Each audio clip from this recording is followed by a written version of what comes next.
Good morning and a warm welcome to your show, Sunny Mornings in Boston. I'm your host, Melissa, and it's Monday, April 29th. Coming up on today's show, we'll get into the weather report. Then we'll jump into some local news and a few interesting happenings in business, science, and entertainment. But first, you'll be interested to know, 70 years ago, today in 1954, comedian Jerry Seinfeld, whose television show Seinfeld was a landmark of American pop culture in the late 20th century, was born in Brooklyn, New York. Happy birthday, Jerry. So now you know.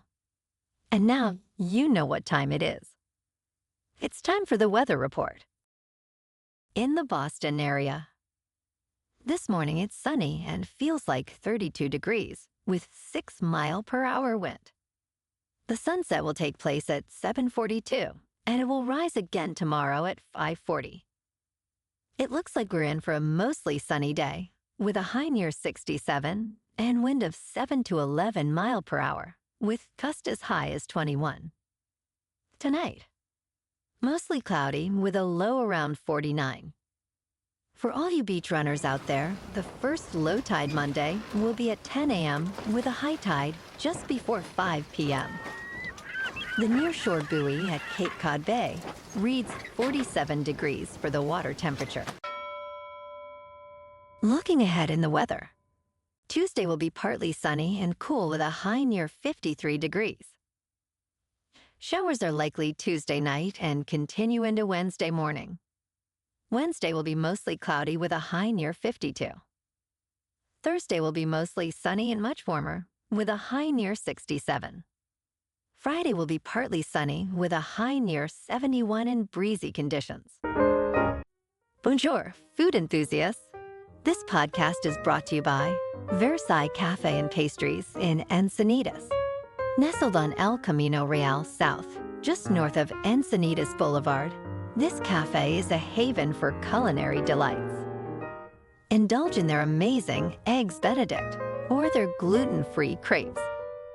You can grab a panini for lunch or just breeze on through to get your morning coffee. They are open every day from 8 to 5. So stop on by and don't forget to tell them Sunny Morning sent you.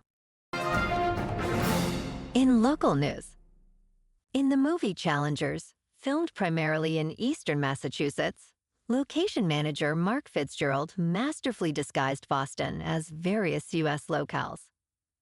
The movie features Zendaya as Tashi, a tennis player turned coach, who navigates professional and personal challenges with her husband Art, played by Mike Feist. Fitzgerald's strategic selection of local sites transformed them into settings across the nation, from tennis courts to prestigious universities, without locals recognizing their own neighborhoods on screen. This meticulous location work contributed to the film's immersive storytelling, making national landmarks out of familiar places.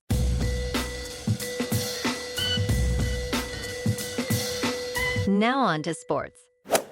In Sunday's NBA playoff action, the New York Knicks tightened their grip on the series against the Philadelphia 76ers with a 97-92 victory, taking a 3-1 lead. The Knicks' defense shone, particularly in the fourth quarter, where strategic adjustments and relentless efforts stymied the Sixers. Meanwhile, the LA Clippers equalized their series with the Dallas Mavericks at 2-2 after a dramatic 116-111 win. Despite Dallas nearly overcoming a 31-point deficit, Clippers stars Paul George and James Harden clutched pivotal points late in the game to secure the victory. Both series have showcased intense competition and pivotal performances as teams vie for advancement. In local sports, the Red Sox at home beat the Cubs 5-4. And tonight, the Celtics are on the road in Miami to take on the Heat in Game 4. The C's lead the series 2-1. In top news, Mexico's manufacturing sector is gaining momentum as companies seek alternatives to Chinese supply chains.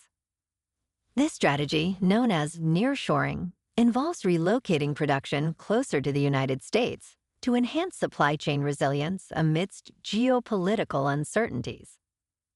Notably, Mexico has surpassed China as the top U.S. exporter, a shift driven by factors such as lower labor costs and geographic proximity.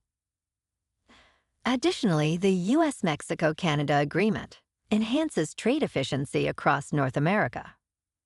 However, there are complexities, such as potential tariff circumvention by Chinese companies using Mexico as a transshipment point to the U.S. Despite these challenges, the move towards Mexican manufacturing is creating significant opportunities for long-term economic growth in regions like Monterrey, signaling a robust future for the sector. In business news, the price of Bitcoin saw a decline following a decision by the Depository Trust and Clearing Corporation, known as the DTCC, to not accept cryptocurrency-linked ETFs as collateral or extend loans against them, starting April 30th, 2024. This ruling impacts the financial stability and credit assessment of these ETFs within the clearing and settlement services provided by the DTCC. Despite this, the broader impact on the market may be minimal, as individual brokerage firms can still invest as they please, based on their risk preferences. This decision comes even as the Bitcoin exchange trade funds in the U.S. have seen a surge in institutional interest, amassing over $12 billion in assets under management in only a few months.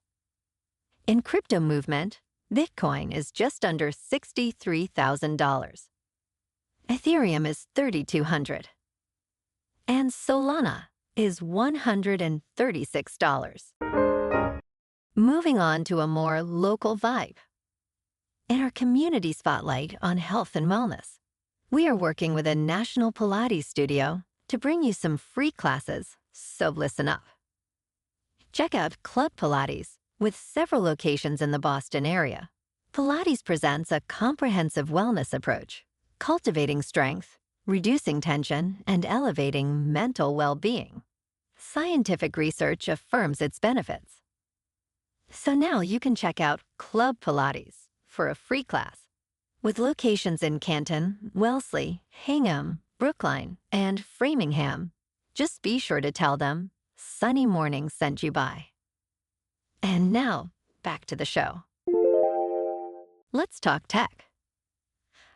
Apple is reportedly intensifying discussions with OpenAI about integrating chatbot technology into iOS 18, according to Bloomberg. This news comes as Apple also explores other potential partnerships, including one with Google for its Gemini technology. These talks are part of a broader initiative by Apple to enhance the AI capabilities of its devices, possibly including upgrades to Siri that would improve its contextual understanding capabilities. The outcomes of these discussions might be unveiled at Apple's Worldwide Developers Conference in June, where AI is expected to be a major theme. And in entertainment news, Dune, Part 2 and Godzilla vs. Kong, both Warner Brothers collaborations with Legendary Entertainment, have hit significant box office milestones. Dune has amassed $700 million globally, with $422 million from overseas and $278 million domestically. Meanwhile, Godzilla vs. Kong has achieved a worldwide total of $504 million, with $324 million from international markets and $176 million domestically. These successes contribute to Warner Brothers' strong performance this year, leading the studio to a total of just under $2 billion in global receipts, at a market-leading position. Upcoming releases include Furiosa, a Mad Max saga, and sequels to Barbie and Beetlejuice. Well, alrighty folks, it's time for the quote of the day. And today, in honor of Jerry's birthday, our quote comes from the great comedian and creator of one of the best sitcoms of all time. And Seinfeld said, "Dogs are the leaders of the planet. If you see two life forms, one of them's making a poop and the other one's carrying it for him, who would you assume is in charge? And that's a wrap for this morning. You can check out our Instagram, YouTube, and TikTok for some captivating aerial videos with local news and the weather reports. Have an amazing day, my good friends. We'll see you tomorrow with another episode of Sunny Mornings in Boston.